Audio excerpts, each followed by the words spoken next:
Good morning. I'm Matt. I work here at Greenwell Farms, and I'm with our CEO and owner, Tom Greenwell. Morning, Tom. Good morning. Now, as we begin harvest season this year, a lot of people have been curious how the coffee leaf rust is going.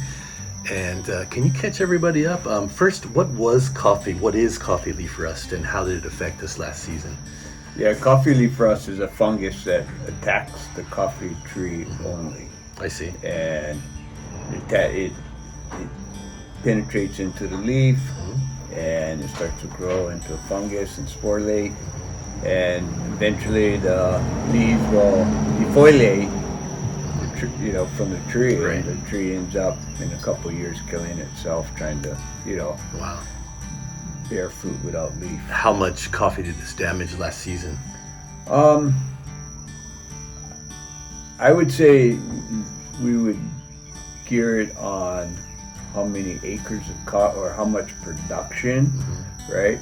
Wasn't that it's not that the coffee leaf damages the cherry, because it doesn't attack the cherry. I see. Because the tree loses so much leaf that the coffee doesn't develop very well. I see.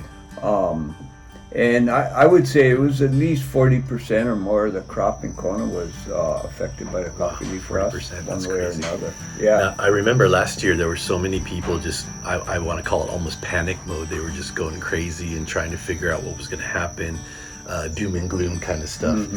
This season, I see a lot more optimism, and is there a reason for that? Well, a couple of reasons.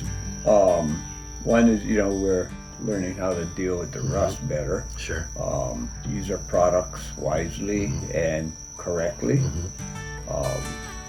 And there's been a lot of communication between farmers and scientists and educators I see. from the university. That's super important. Yeah. And so we've learned that spraying. We have like a bacteria that occupies the leaf and keeps the leaf rust from being able to attach itself. We have cleansers like hydrogen peroxide that we use, and there is a chemical out there. It's a two ingredient. It attacks it when it hits the coffee leaf rust. It'll kill the spores, and it'll kill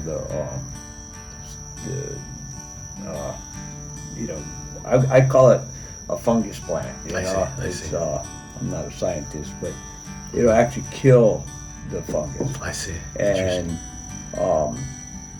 effective at different times. But mostly you just got to be proactive, and that's what we're finding. Don't wait till you see the coffee leaf rust on the tree. We're trying to just keep it from establishing. Got it. itself. Okay, that makes a lot of sense. Yeah. You told me last year that the larger farms, including us, fared a lot better than the really small 1-3-5 acre farms. Yeah. Are they seeing a way to turn the corner now as well? Yeah, no, by being proactive. I see. Keeping Gotcha. the trees healthy, take advantage of this beautiful rain we're getting almost every day. Sure. It's just we got to change our habits quite a bit. Gotcha. We got to watch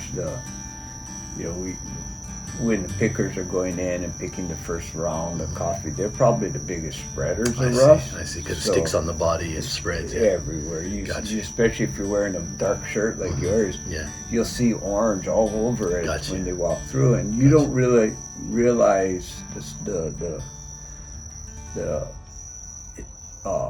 damage or the rust is actually very small and just starting. I see. But the spores will stick all over you, and now you're spreading it from tree to tree as you go through. So we go through with a hydrogen peroxide. So basically, it's an organic product, and it just kills those spores on.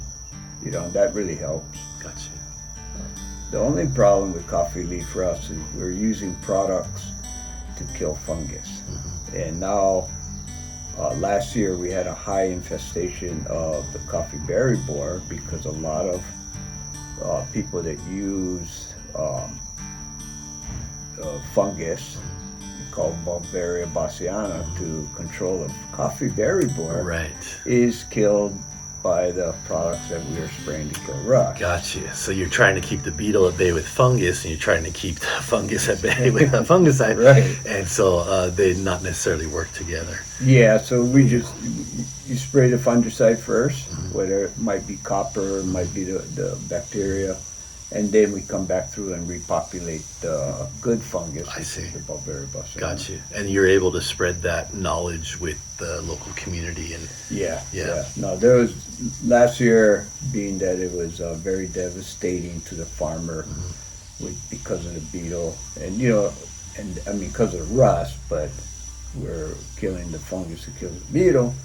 That there's a lot of discussion about it, but it's it's a simple solution, right. But just a little bit more care, a little more attention to detail. Yeah. I got you. Yeah. Timing is everything. Well, to me, it sounds like good news. It sounds like, I know every time something new comes to Hawaii, we're just like, oh my God. And then they kind of looked at it and figured it out and got all the brains together and said, this is what we need to do. And now everyone's trying to get on the same page. So that seems like it's working. Yeah. Yeah, it is. And we're blessed with a large crop this year on the trees. So I think people are trying to get to the harvest part. So they're taking care of the farm now, and we're using practices that we've learned.